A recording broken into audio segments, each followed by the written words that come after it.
Hello mga friendship, totoo nga ba ang rent to own? Kung babasehan natin ang salitang rent to own, ibig sabihin uupa ka muna at mapapasa iyo sa dulo ang bahay. Walang ganon, Mars. Actually, wala talagang ganon sa mga financing. Kaya lang nila sinasabing rent to own ay dahil napakamura ng monthly para ka lang umuupa.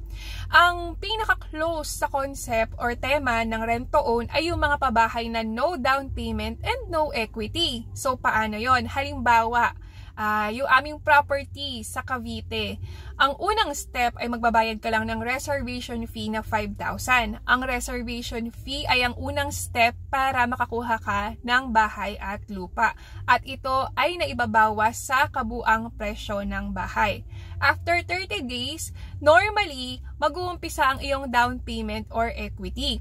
Pero yung pabahay namin sa Naik, no down payment and no equity. So, ibig sabihin mga friendship is aantayin mo lang magawa yung bahay, ma-loan approve ka, at kapag naibigay na sa'yo ang susi, saka lamang mag-uumpisa ang iyong monthly na nasa 9,000 lang per month. Hindi ba parang nag-uupa ka lang talaga nun kasi wala kang inilabas na malaking pera nung inaantay natin ang bahay. So, walang down payment, walang equity. Perfect na perfect siya para sa mga tao na nangungupahan. Kasi walang sasabay na monthly habang ikaw ay umuupa.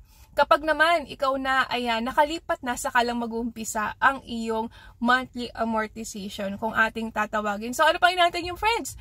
Yung mga ganong property na rent to own ay kunting-kunti na lang. As in, mabibilang na lang sa kamay. So, baka maabutin nyo na yung mga may down payment. So, mag-message na kayo, friends, kasi meron kaming libreng tripping kung saan dadalhin namin kayo sa mismong property.